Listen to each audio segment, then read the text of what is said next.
Get ready for it.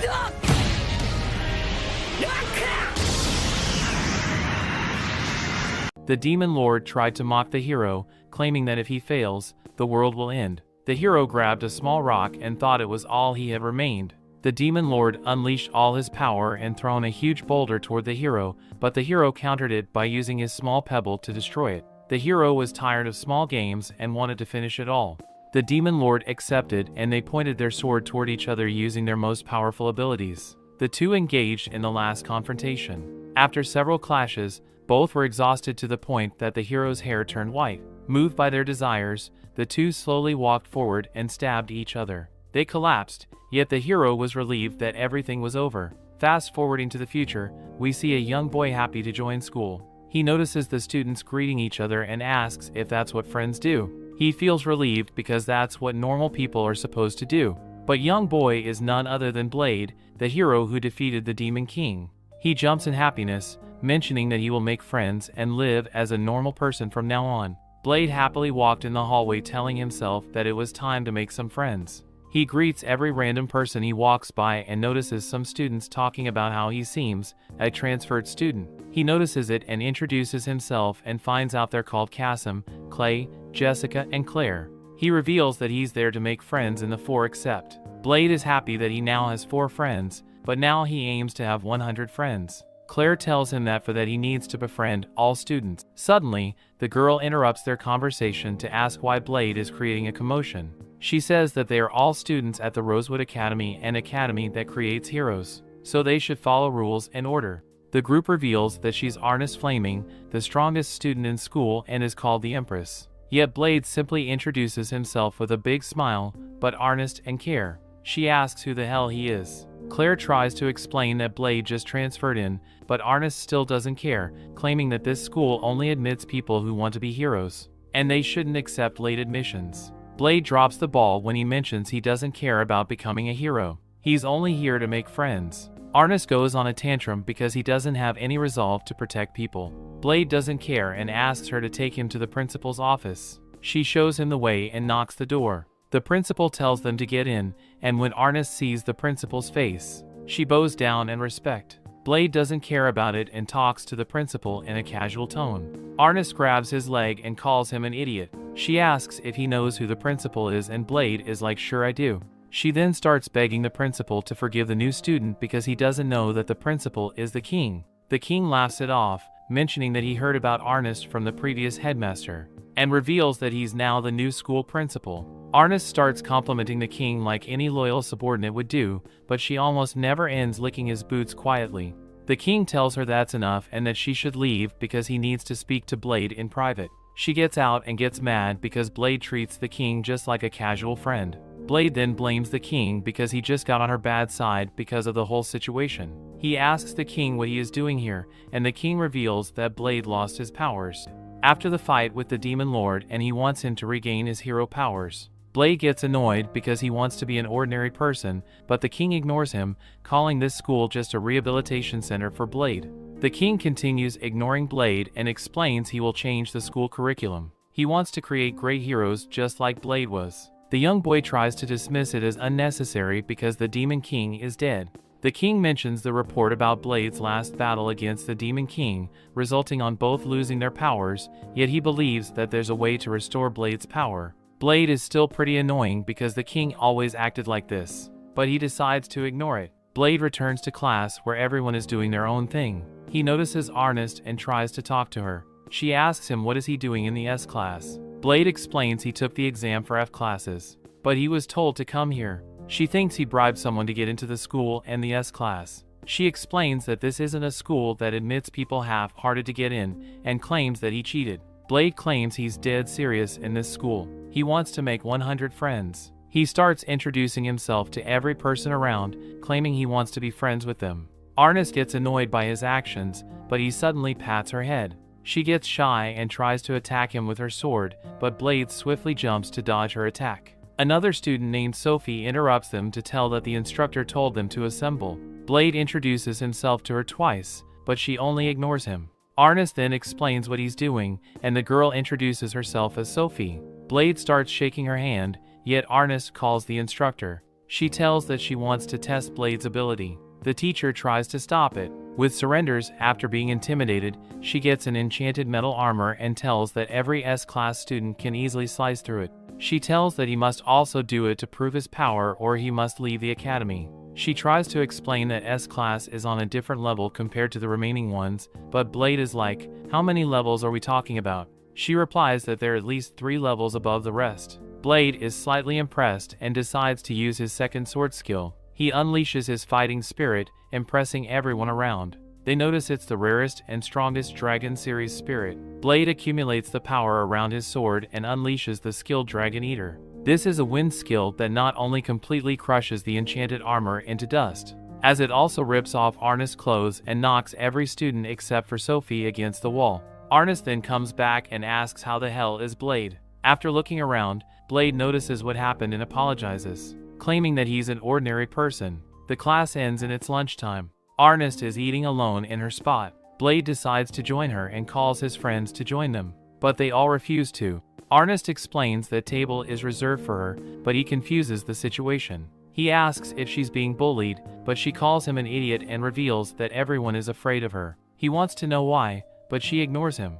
After tasting his food, Blade starts to eat like he never had a meal in his life. She's confused because it's just curry. Yet she apologized for telling that he bribed someone to join the school, but Blade didn't even remember that situation. She admits that he has some talent, but Blade is focused on his food. On the other hand, Blade thanks her because she helped him realize as his dream of having friends. She's confused what he tells that since they're eating together, they're now friends. Arnest gets as red as tomato, and tells that she doesn't mind being his friend. Later, at night, Arnest gets back to her room and reflects on his words. She initially calls him an idiot, but then starts rolling on her bed, happy that she managed to make her first friend. Suddenly, her sword starts shacking, making her remember her past. When she was younger, she immediately felt an attraction toward her sword. When she approached the sword, told her to surrender herself to it, Arnest fell into those words and picked up the sword. Her hair turned from black to red, and since then the sword has been filling her mind with words to destroy, slash, and burn. The sword repeats those words, but Arnest tells it to shut up. She's the next head of her family, and she won't give in to the demonic sword. She manages to calm down the sword and felt determined to get stronger. The next day, they continue their practice lessons, but she's annoyed that her opponent is not taking the fight seriously. This guy is the type of playboy who doesn't want a lady to get hurt. The guy then falls back to activate the power of his lands, which Blade thinks it's amazing and rushes forward, just to get thrown away. The guy puts his playboy phase and admits defeat, but suddenly Arnest loses control, is about to kill him.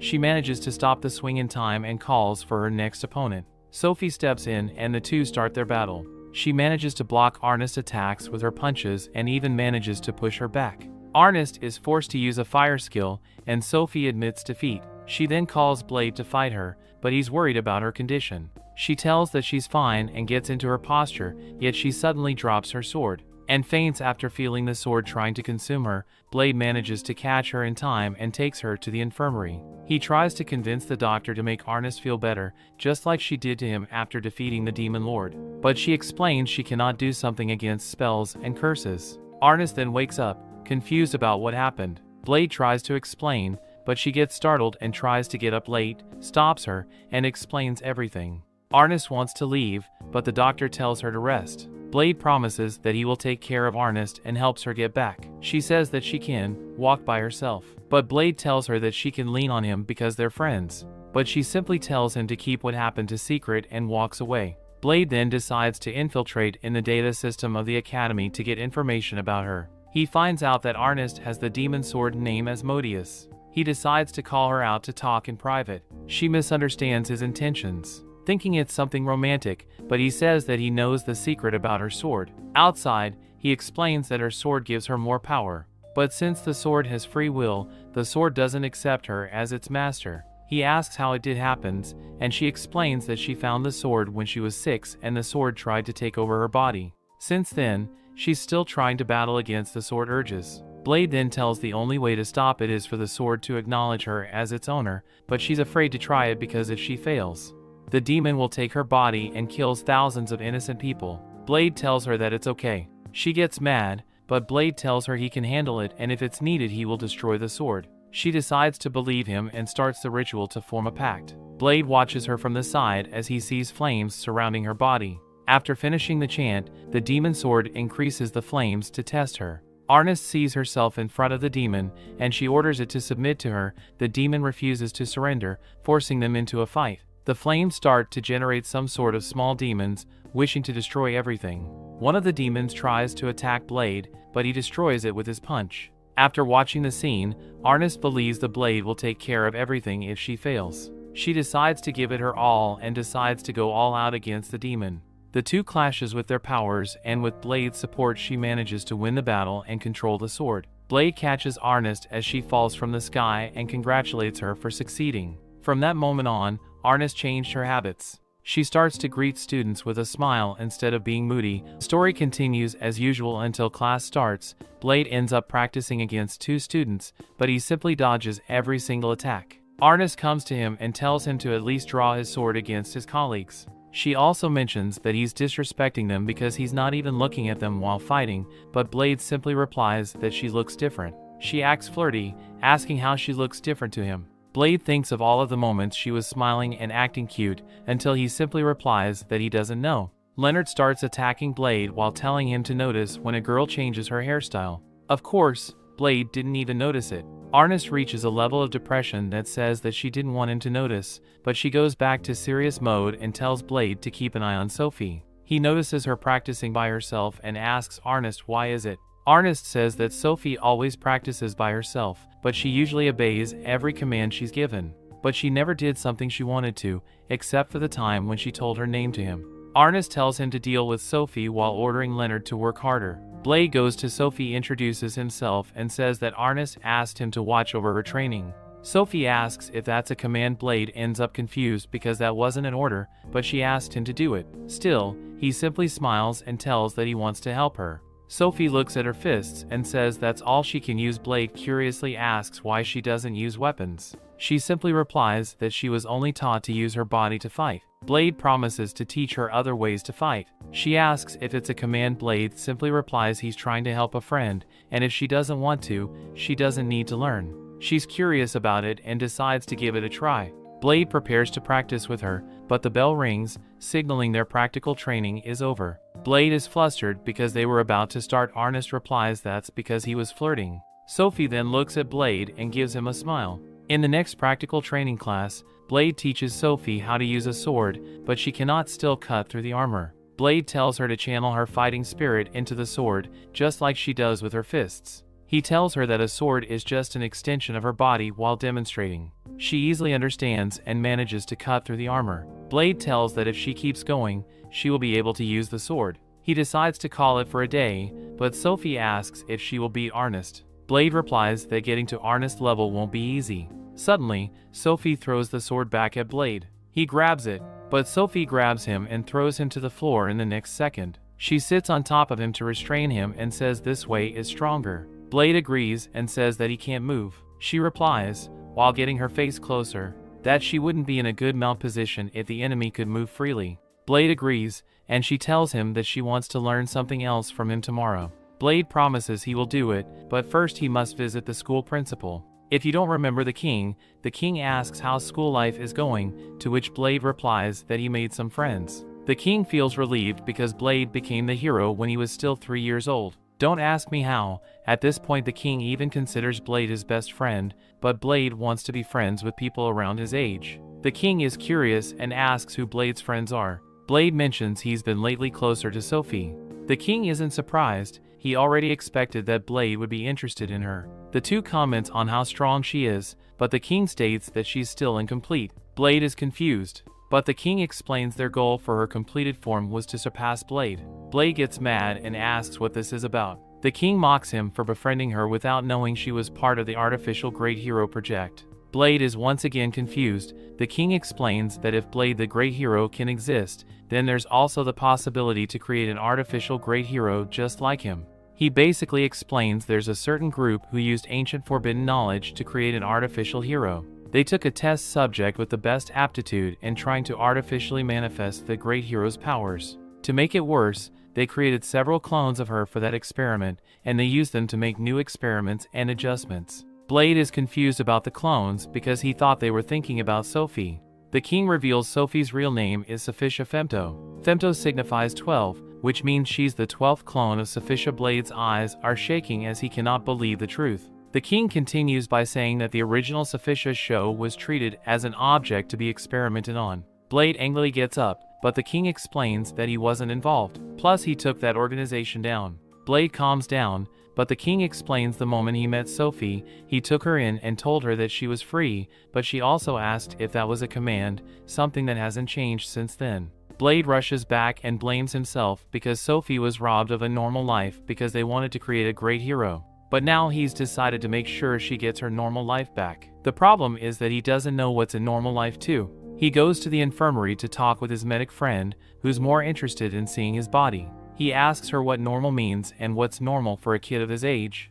She's happy that he's curious and she's willing to teach him everything related to the vigor of youth. I'm glad misunderstood her words, because I wouldn't. He goes to Leonard and asks what youth does mean and what it involves. Leonard is also dumb and replies that it means love. Blade dashes away and asks his colleagues what is love and what they do when they're in love. One of them replies that love is about going on dates together. As you guess, it's time for the next victim. He goes to Arnest's room and asks about dates. She misunderstands the whole situation, but due to Blade's insistence, she replies that it's couples spending time alone. They talk, walk around and go shopping, but despite being happily shy about it, she says it's too early for them to go on a date. Blade storms off, telling he will be going on a date. Of course, Arnest wants to know who's the girl stealing her spot. While looking for Sophie, Blade enters the girl's bathroom and asks Sophie on a date. She replies if that's an order. It isn't, but he tells that's important. She smiles and agrees. Of course, girls including Arnest decided to spy on the two while mentioning what happened. The girls are still calling Arnest the Empress, and she tells them to simply call her Arnest. The girls refuse. But Arnest explains their comrades united with one single goal: to keep an eye on Blade and prevent him from doing funny business. I wonder what she means by that. Sophie arrives at the meeting spot on time and tells Blade she doesn't have an idea of what a date is. Blade replies with, "Don't worry, I've planned everything." Of course, his agenda sounds more like a mission briefing. The girls think this is too detailed and that it really sounds like a date.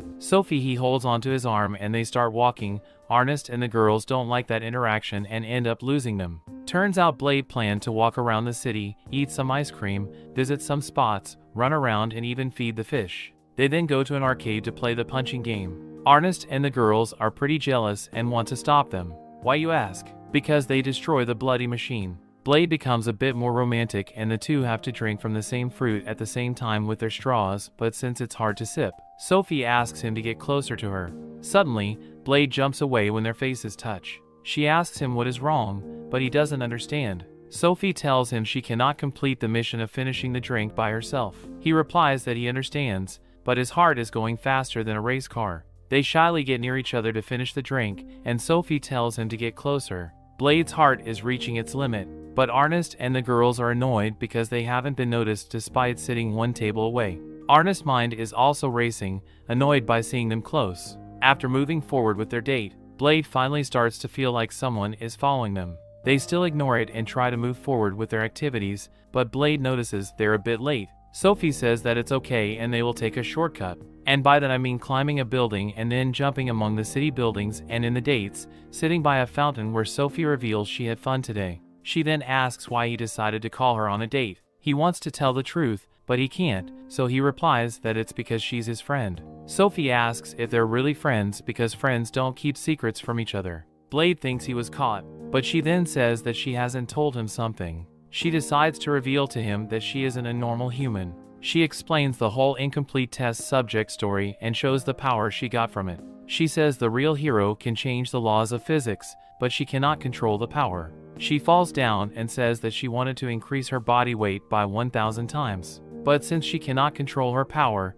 she actually increased it by 10,000. She also reveals that she can stop time, but she can only use the hero powers for 10 seconds after hearing her whole story. Blade tells her that he won't also keep any secrets from her. She wants to listen to it, and Blade reveals that they used to call him the Great Hero. Sophie doesn't reply and Blade explains he lost his powers. Since she's silent, he asks if she knew already. She replied that she didn't, but she felt something familiar coming from him. He apologizes to her because he is the reason she became a test subject for this cursed power and lost her normal life. Sophie doesn't understand the curse part. Blade explains that the hero's power is a curse. He never wanted to be the great hero, but he had no choice but to fight because they told him that he could use the power to save people. He started to fight monsters when he was only 3 years old. That was the time his powers had awakened. He became strong and almost died several times, but there were still people he couldn't save. People would be angry at him when he couldn't save their loved ones. Blade starts to cry and Sophie runs toward him to comfort him. She says that even if didn't he want to be it, he was still the great hero. She reveals that after being rescued by the king, she went out on a journey to find out who she was. She mentions all the cities he saved and all the people he also saved. He holds her tight while she tells him to be proud. He says that's impossible, but Sophie replies that she is proud that she took part in the artificial great hero experiment because she wants to become someone like him. After hearing those words,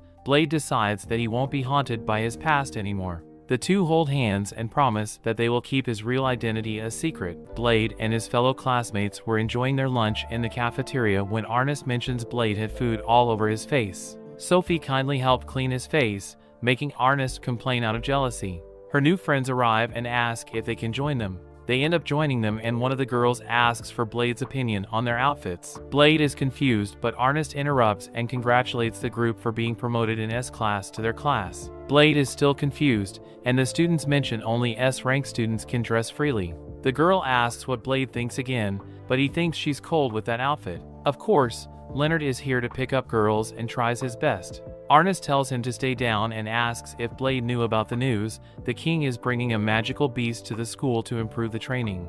Blade doesn't care about it, which surprises Ernest. He mentions that he couldn't expect less from the old fart king. Suddenly, the ground starts shaking, making the students in panic. Sophie tells Blade they should take everyone to the shelter, but he rushes with his plate still in his hand. They find a dragon. When Blade asks if that's a magical beast, Blade slowly walks forward and the dragon moves into him after seeing him. Ernest prepared to fight, but Sophie stopped her. Blade then suddenly jumps into the air and knocks the dragon down with a punch while telling it to sit. Ernest cannot understand what's going on. How did Blade deal with the dragon with only one punch? He replies that this dragon is still young, and he must have been scared while being dragged here. He asks if the dragon is hungry and throws his plate inside its mouth, but it's too spicy for the dragon and Blade laughs. The students were amazed at Blade's ability to pacify the dragon with a single blow. Blade tried to downplay it, mentioning this is normal and everyone could do it. Nobody believed him. He says that it's not a great dragon or an ancient one.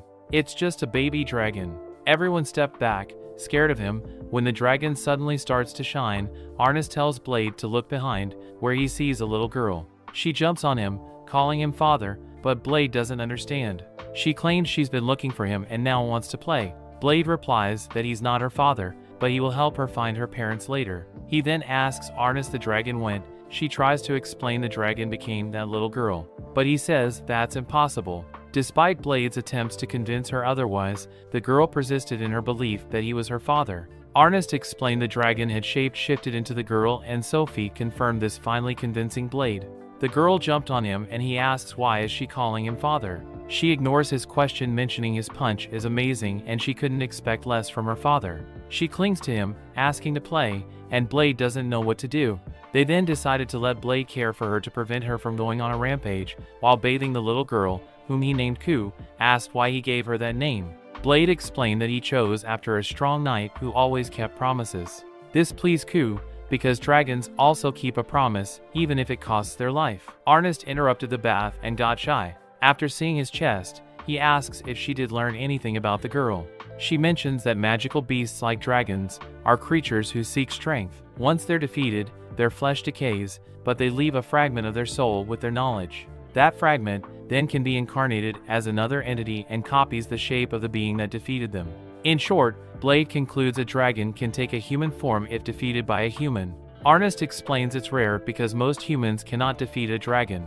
Blade realizes she's talking about his strength, and he wondered if Ku had been defeated by a human in her past life. Ernest realizes that Blade decided to name the dragon. The girl revealed herself, mentioning she likes her name. Ernest sees Blade was taking a shower with Ku and kicks his face while calling him a pervert. The following day, Ernest was still annoyed, especially because Ku was sitting on Blade's lap. Ku asked him to feed her and Blade did it. Ku mentions she's capable of feeding herself, but being fed by Blade makes it taste better. Claire thinks Ku is cute and tries to feed her, but Ku becomes aggressive, mentioning she won't be friends with weak humans. Blade tells Ku that she scared Claire, but Ku replies that he should only pay attention to her, his daughter. She mentions that he must give her a good morning kiss, and she must sit on his lap for him to feed her during mealtime, to which he agrees. Every girl is shocked and asks if Blade kisses her in the morning. He mentions he never did it. Ku then mentions Blade spends his time staring at mature female bodies, which she thinks it's unacceptable. The girls take this seriously and confront him, and the boys backstop him. They claim he is guilty and punish him by leaving him alone during training. Arnis recommended that their classmates not worry about him. Blade then notices Ku walking by and asks if she wants to join him. She happily joins, mentioning she doesn't need to trade, but since he asked, she will show off power. The group that just joined their class was told to partner with Blade. Jessica said she wanted to become a spy and asked who could teach her. Blade recommended Sophie, but Ku felt like he was ignoring him and left. He tries to call her up, but she already disappeared. Ku was walking around school and noticed a group of students training. They asked if she wanted to join them and become friends, but Ku replied they were too weak to fight her. She ran away and bumped into Blade. He noticed she was feeling down and asked what was wrong. She dismissed it and told him she was starving. He told her they were going to get some curry. She hugged him and said he knew her too well. After their meal, Blade watches Ku fall asleep. He pokes her face and she holds his finger. Arnis knocks on his door and the two go outside. He explains to her that dragons are tormented by their parents when they're born. They only do that because the child only recognizes their parents due to their strength. Arnis asks if that's the reason why Ku behaves like that. He replies that Ku has been alone since she was born. Arnis tells him that he cannot pretend to be Ku's father for longer. Blade agrees, but he's afraid that Ku will end up truly alone in the world. He asks if Arnis knows how much it hurts to be alone. She then realizes what he's trying to say and now knows that Blade is serious when he decided to take care of Ku. She then asks if Sophie is reassured, revealing that she was listening to everything. Arnis and Sophie were worried about him, and Blade says that things are going well with Ku. The girls head back to avoid any scandalous rumors, but when Blade enters his room, he notices Ku isn't there. He goes to the roof and asks her what's wrong. Ku replies that looking at the moon calms her down. She sees them as representations of parent and child. Blade understands what's going on and asks if she doesn't want to make friends. Ku says he's wrong because dragons are stronger than humans, both physically and mentally. Dragons did not form friendships and they live and die alone. She doesn't need friends, she only needs her parent Blade. Blade plays it around and tells she's indeed strong. The next day, Blade tried to make the king babysit Ku, but it didn't go as planned. The king scared Ku and she ran off, leaving Blade frustrated with the king's antics. Blade returned to his room and heard Ku's voice. He peeked inside to see her playing with toys and acting out a drama with them. He noticed that each toy imitated a personality from one of his friends. Ku's play portrayed Blade seeking friendship from everyone for her sake. She then starts mentioning names of students that Blade never talked to. He realizes those are the other students they passed by while walking around. The toy named Blade then mentions that his daughter managed to make 108 friends. Blade realizes that Ku wishes to have friends, but claims she doesn't. He walks away disappointed that he never noticed it. Arnis approached him, offering to help search for Ku, but she was stunned when Blade started banging his head against the wall repeatedly. She stopped him. She asked him what was wrong. Blade explained that it was challenging for Ku to make friends. Because dragons didn't see weaker beings as equals to be Ku's friend, they would have to defeat her in a fight. He felt powerless to help could find the friendship she desired. Arnis urged Blade to rely on her and others instead of trying to handle everything on his own. They made their way to meet the lower classes and ask for their help in the fight. Blade talked about Ku, explaining her desire to befriend them and asking for their assistance in defeating her, but the students knew they couldn't defeat a dragon. Blade begged on his knees for them to become Ku's friends, and Arnis repeated his actions. The remaining students from S class also arrive and beg on their knees. They want Ku to finally get some friends. The students couldn't believe their eyes and ended up agreeing with the requests. The next day, everyone waited for Ku's arrival at the arena. She comes in her dragon form and notices the king watching from afar, enjoying the scene. The secretary asks if a dragon will acknowledge defeat if it's taken down by a large group, but the king thinks it will because dragons know humans work in groups. The king feels sad because Blade won't join the fight, but Blade almost tells Ku that it's okay if she burns the king into crispy royal bacon. He then pats her head and mentions that she couldn't fight when she was captured because of a trap, but this time there are no traps. She can show everyone her strength. She breathes from fire and everyone prepares to start the battle. Things continue. The students start running away when Ku uses her fire breath and her tail. Ernest uses her magic sword to hit Ku and yells at the student to remember their plan. Somehow they recover their brain and follow the strategy. They surround Ku from all sides and dodge the tail attack. Well, some do, giving the ranged weapon squad a chance to attack. Blade is hyped up because the plan seems to work. While the Trash King is having fun, Ernest orders the long-range squad to attack. When the other squad falls back, the students combine their attacks to hit Ku from all sides. The king's secretary, or whatever she is, ends up being impressed by the students who attack from Ku's blind spots. The king thinks they're working well together, but there's a problem. Ordinary attacks cannot damage a bloody dragon. Blade starts to get worried, yet Ku isn't holding back. Some students are already calling 911 while others are preparing their casket. Ku uses fire while also going Hulk smash. The king feels like Blade is waiting for something, but mentions the battle will end before that. Ku attacks a group with fire, but they dodge. Blade yells this is their chance. Sophie takes this chance to run and punch the hell out of Ku, while Ernest uses her magic sword to deal a fire attack. The king is impressed, mentioning they finally dealt some damage, but Blade's plan still failed. Yet Blade mentions this is enough because Ku lost awareness of her surroundings. The floor suddenly seems to break and Ku ends up being pinned against the floor. The king doesn't understand. He thought they were fighting fair and square. Blade mentions they're fighting fairly because the trap was placed during the battle, not before. Turns out Leonard was the one digging a hole after the battle began. The king realizes the students have been stalling for time, but it's still not enough to win. Blade already knows it and mentions the real battle will begin. The students charge forward and Ku tries to stop them by breathing fire. Ernest uses her Asmodeus sword again, but the sword initially refuses because it's becoming weak. She calls him a wimp and uses fire once again to attack Ku. Leonard finally joins the fight, but Ku's scales are so strong that he gets projected back, but this guy doesn't get his timing right. He's literally trying to flirt with Ernest right now, mentioning he's been running 10 miles a day every day like she asked him to. Ernest doesn't even remember that. Forget about that guy because Ku starts to fly to get out of that situation. Ernest attacks again to force Ku down, and Sophie punches her with her artificial hero gravity manipulation skill to pin Ku down. The king now gets hyped up again and Blade shouts this is the right time. Everyone is tired as hell, and Ernest complains that he's making them work hard. She calls forth for more power from her sword. She's shaking because he cannot take it anymore, but Ernest doesn't care. The sword starts channeling all its power. The king is impressed because he didn't know there was a capable student in their school, but Blade explains it's not only Ernest's powers. He mentions that most people are weak as ants, but with every student they can share their power with Ernest to give her a bigger power. All the students mention they want to become friends with Ku and ask Ernest to give her a beating. After channeling all her power, Ernest attacks Ku, creating a huge explosion. Meanwhile, Blade tells Ku to take a good look because that's the powers that humans have. Ku returns to her human form and looks like she's not only exhausted but also traumatized for life. She's tearing down because she lost, but Blade comes to pat her head and comfort her. She apologized for disappointing him with her defeat. She thinks he will abandon her for being weak, just like dragons do, but Blade mentions he won't abandon her and corrects her. She isn't weak, she only lost because humans were stronger. Following his instructions, she ends up accepting defeat, and Blade asks if she can be friends with everyone. She reveals her attitude, replying that if they insist that much, she will become their friend. Yet Blade chops her on the head, and she shyly asks everyone to become her friend. Everyone smiles and accepts it. In the aftermath, the secretary asks the king what is he scheming. He simply replies that he wants his students to grow up, but with this demonstration, he now wants to take a range, a new training method.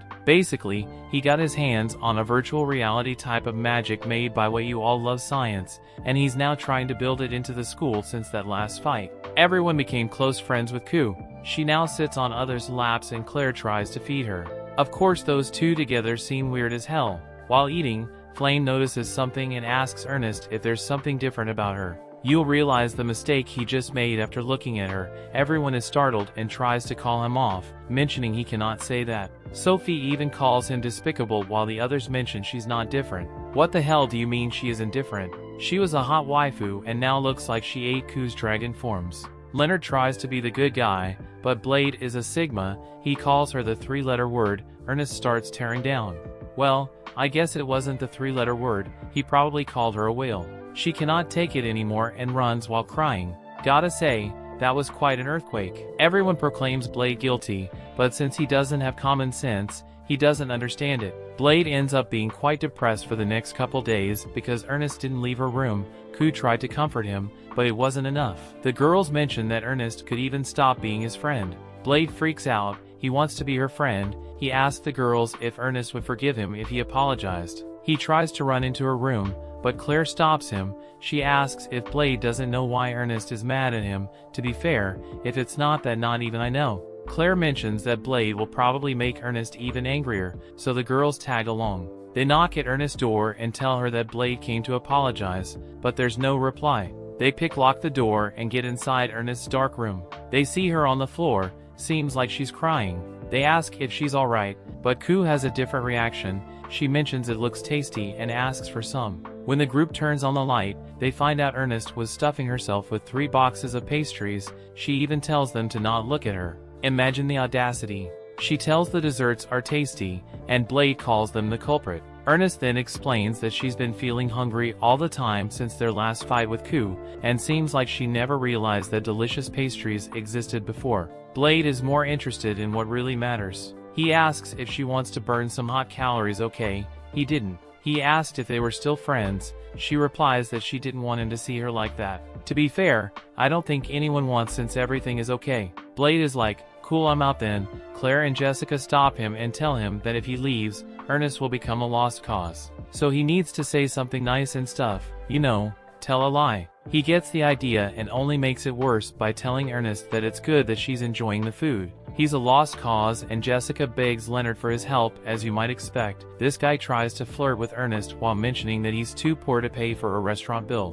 Blade learns from him and gives into his flirty personality. He grabs her in his shoulder and asks if this is something she cannot deal with alone. He tells her that she should ask for their help. They will train her. Ernest tears down and feels motivated to give another bite in that donut. The only problem is that Big Mama cannot exercise properly anymore. She runs with Blade and Ku, but at this point, if they stop moving, they will be going at the same speed as her. They continue with several exercises with Blade and Ku trying to motivate her, but she's too weak to make it worse. Her special diet meal is literally half an egg, 2 broccoli, and some small fish. The girls around her eating full plates and tell her to cut her calories. She even tries to burn some fat later in the sauna, but she cannot take it anymore. When she gets out, the girls are ready to weigh her. She gets on top and crushes. It turns out, she didn't lose weight, she got more. Blade is curious to know the result, but the girls knock him out. Jessica tells Ernest she must have gained muscle from training, because that's exactly what happens, right? Claire then starts to get the right ideas, like finding a way to raise her metabolic rate. That gives Ernest an idea, so she asks for Blade's help because she wants to try something a bit drastic. She gives him a sword and explains they need to use the testing ground because it's protected by a magic barrier. She pulls her Asmodeus sword out and asks if Blade can praise her if she manages to pull this off and lose some weight. Blade answers yes, and she gets filled with motivation. She tells him that she will be counting on him if something happens, and he's like sure. She then channels all her power into her sword and orders it to consume her body. The sword surrounds her with some huge flames. Their friends notice the huge fire and come mentioning they've been looking for them. Jessica asks if that's Ernest and Blade tells everyone to have faith in her. Suddenly the fire goes down and Ernest's body is back to slim. The only problem is that she has a pair of horns and black eyes, not to mention her new underwear is made of fire. Turns out Asmodeus took this chance to take over her body and is now prepared to destroy the world. That's until Ernest talks again to the demon, explaining she only gave her body fat, not her body, all for the sake of her diet. The demon thinks about it and realizes that this demon's form consumes too much energy.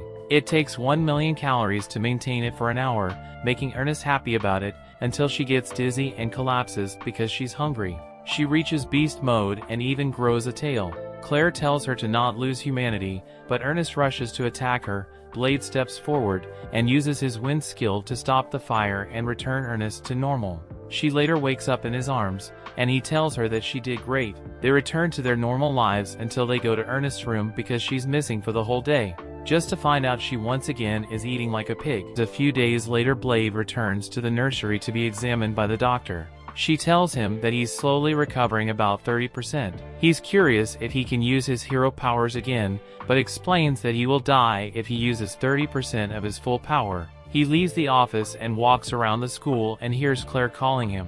She wants to introduce him to her friend Maria, but Blade interrupts her because he remembers she was part of the magic unit when the students fought Ku. But as you guessed, Blade, a very considerate person, mentioning Maria tripped all the time during training and threw her magic spells in the wrong direction. Literally, this guy is becoming a pure bully. She accepts her fate, mentioning she's clumsy, but Claire mentions Marie has a favor to ask him. Turns out this girl wants Blade to kill her. Well, she explains that she's not human and she wants Blade to kill her if she somehow loses control. Everyone is surprised, yet Blade simply confirms that she's a night demon. Yes, Blade already knew about it. She reveals her pointy ears while saying there's something else inside her. No, it's not what you're thinking, it's just a magical beast. I think this doesn't make it better either. So yeah, that thing is powerful and her cup of British leaf water magically breaks. She worriedly apologizes, mentioning she cannot control her strength. Claire tries to calm her down, but she explains that she has been losing control of herself since she fought against Ku. The only problem is that she has nowhere to go if she gets kicked from the academy. Claire explains they came from the same school and that Marie's parents are gone. That's why Marie wants to deal with those powers, to find a place where she belongs. Blade accepts for one reason: he wants to deal with her inside thing. Okay, for real now, he doesn't have parents. Sophie and Ku join and they will probably create the orphan school club, but the rest also joins, including Ernest, who, as you might notice, she is now slim again.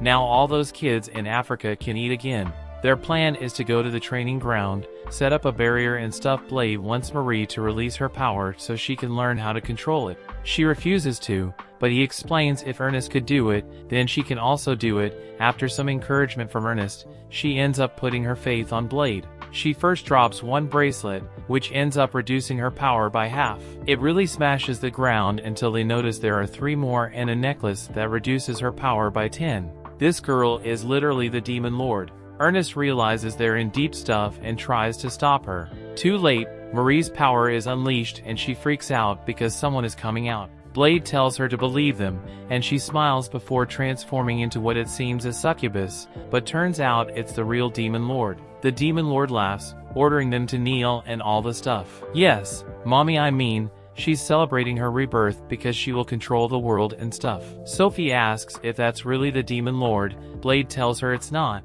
but the crest on her head means otherwise. Ernest quickly pulls her demon sword and transforms into a demon to attack Marie, but the Demon Lord quickly deals with her. Leonard comes forward just to meet the same fate. Sophie decides to jump on her back and use ultimate gravity to pull her down, while Ku uses a fire spell in her dragon form. Sophie collapses after exhausting all her magic power to restrain her, and Ku launches her attack, but the Demon Lord stops it with her hand, turns into a crystal, and throws it back. After seeing all his comrades collapsed, Blade grabs his sword and rushes to hit her. The Demon Lord is confused because he never unsheathed his sword and asks if he's trying to take her out alive. She thinks he's a funny guy and tells him to fight her seriously, or she will kill him. She uses a wind spell to project him against the barrier and says that she will kill him if he doesn't take it seriously. Blade knows he's still recovering, but he cannot give up yet. He finally decides to take it seriously, but she manages to stop his attacks with her bare hands. He steps back and she uses a fire spell,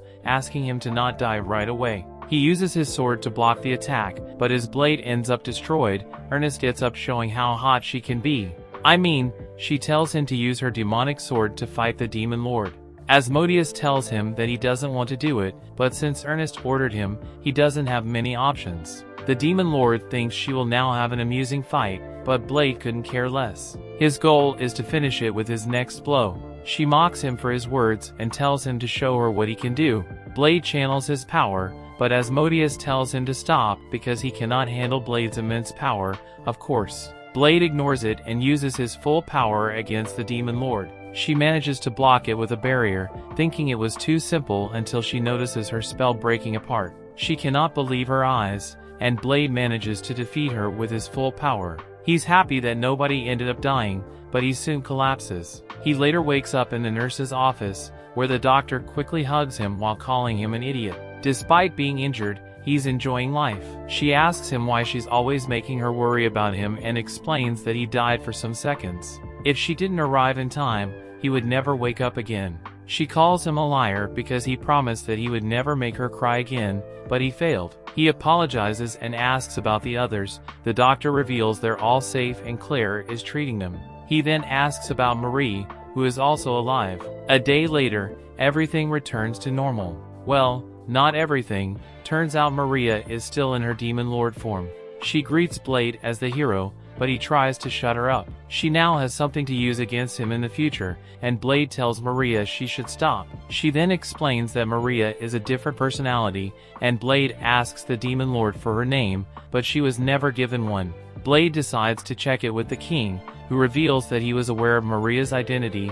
He explains Maria's mother was a human, and her father is the former Demon Lord, the one Blade has defeated. The Demon Lord's daughter quickly adapted to her new life, especially because she claims to be an ordinary young girl. Jessica complains, mentioning she just wants to wear cute clothes. Yet the Demon Lord's daughter simply flashes at the boys. The students began calling her mouth, and she says that she one day wants a rematch against Blade. She heads to class and Claire gets worried that she will never see Maria again. At night, Ma knocks on Blade's window while Ku is sleeping. She wants to invite him on a date and grabs him to fly him up. She keeps calling him the great hero and mentions that Maria spent most of her time looking at the moon. Blade asks how old is she, and she mentions that she became self-aware 5 years ago. Blade is confused because she's 5, but she explains magical beasts don't care about age. She takes him to the roof, saying a lady doesn't want to be treated as a child. Blade is confused with the lady part, and she's like, "Can't you see?"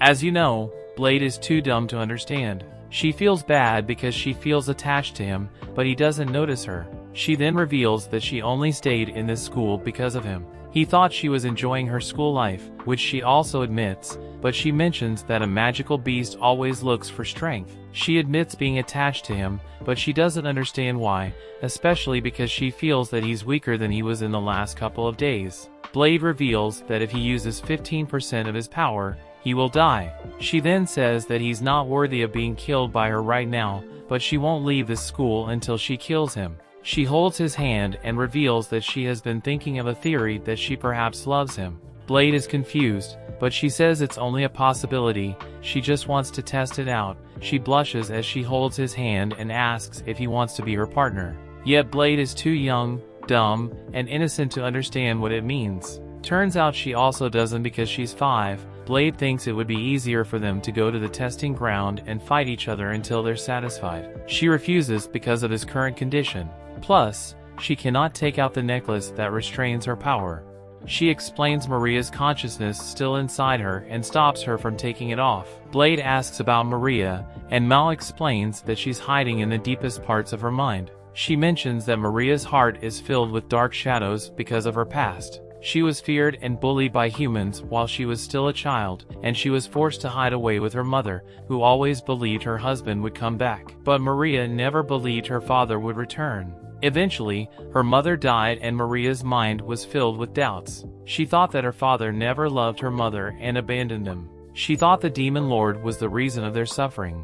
That's when Mal was born, as a way to escape the pain Maria always felt. She says that Maria may never appear again, yet she explains that she only told him this because Blade is closer to a demon than to humanity, something she likes about him. Blade calls it something of the past, and they return to their rooms. A few days later, they studied Mal's necklace just to find out it's not a sealing item. Mal explains she's being restricted by the necklace, and Blade asks for more information about it. Eliza, the one performing the research, mentions that it seems some sort of recording device. Basically, that necklace has some sort of message for Maria and now mentions that Maria received it from her mother, yet Eliza mentions that the recorded message could bring Maria back and destroy the Demon Lord. Despite the possibilities, Mal decides to accept to play the message because she cares about Maria. Eliza uses a spell to activate the recording, and Claire mentions they could have become friends if Maria and Mal stayed alive. Mal mentions that the ones who remain will be their friends.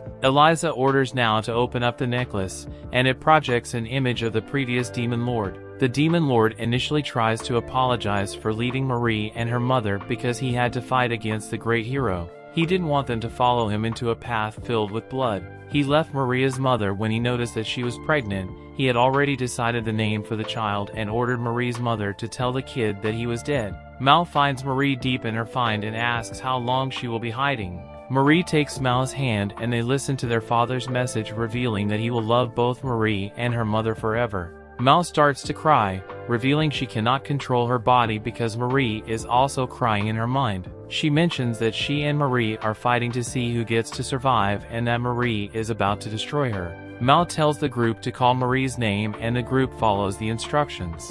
Mal loses consciousness and gets on her knees and Marie regains control of the body. She ends up asking Blade to duel her and she turns into Mal. Turns out they managed to find a way to coexist because Marie wished to, but their fight turns out to be strange. Seems like Blade is more interested in flirting with Mal instead of fighting, despite her being 5. That brings the episode to an end.